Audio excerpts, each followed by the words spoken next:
Ada sanksi apa Pak Gub untuk kepala daerah yang Ada di undang-undangnya itu diberhentikan selama dilihat di undang-undangnya diberhentikan selama berapa tuh, selama 3 bulan berapa, lihat aja undang-undangnya, saya kirim undang-undangnya nanti. Halo, selamat datang kembali di True Story Channel.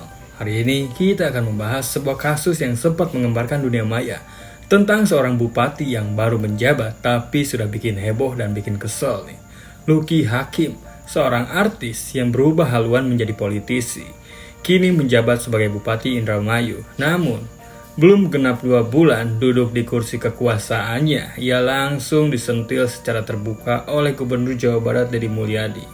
Dan yang bikin lebih panas, sentilan itu tidak dilakukan secara formal, melainkan langsung dari platform media sosial di depan jutaan pasangan mata netizen.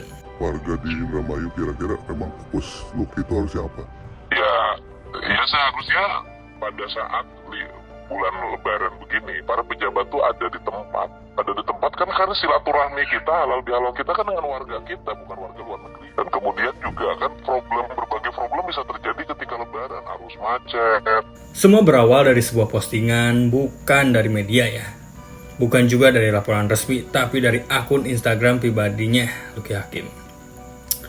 Dalam unggahan itu, Lucky Hakim tampak tengah berlibur di Jepang. Ia mengenakan pakaian tradisional Jepang lengkap dengan caption yang santai. Bahkan ia menandai akun travel agent yang mendampinginya liburannya itu. Dan ia juga terlihat menikmati waktu bersama keluarganya. Bahkan berkunjung ke Disneyland dan destinasi ikonik lainnya. Tapi sayangnya, liburan itu bukan sekedar konten estetik, karena ada satu hal penting yang ia lupakan: koordinasi dan izin. Kemudian berbagai peristiwa sering terjadi, terus kemudian situasinya juga gitu loh. Makanya harus standby, bukan pergi ke luar negeri, apalagi pergi ke luar negerinya tanpa izin. Gubernur Jawa Barat Deddy Mulyadi lewat akun TikTok resminya @deddymulyadiofficial langsung menyentil Lucky Hakim. Bukan hanya lewat kata-kata, tapi juga lewat unggahan yang menyindir dengan musik Jepang sebagai latar belakangnya. Dalam captionnya, Deddy Mulyadi menulis, "Selamat berlibur Pak Lucky Hakim, nanti kalau ke Jepang lagi bilang dulu ya." Sebuah kalimat yang terdengar santai, tapi syarat makna sindiran. Bersamaan dengan unggahan itu, Deddy juga memposting tangkapan layar perjalanan Lucky serta video penyambutan dirinya di Jepang. Netizen pun langsung menyerbu. Ada yang menyangka tindakan Lucky Hakim seperti itu karena sebagai pejabat baru seharusnya kan ia harus fokus kerja ya. Ada juga yang membela, menyebut liburan adalah hak setiap orang. Ya itu terserah mereka lah. Namun persoalannya bukan soal jalan-jalan, tapi soal prosedur yang dilanggar. Jadi begitu. Saya nggak pernah tuh Lucky Hakim ke saya WA misalnya kan, ke Jepang nggak. Apalagi ini ada Bahkan saya beberapa kali WA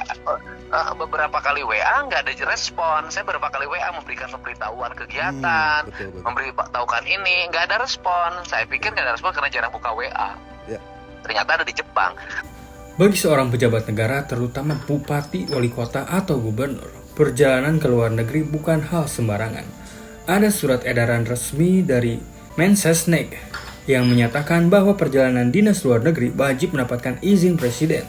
Surat edaran ini diteken pada 24 Desember 2024 dan menjadi turunan dari arahan Presiden Prabowo dalam sidang kabinet. Tujuannya penghematan anggaran dan transparansi kegiatan, bukan cuma soal liburan pribadi.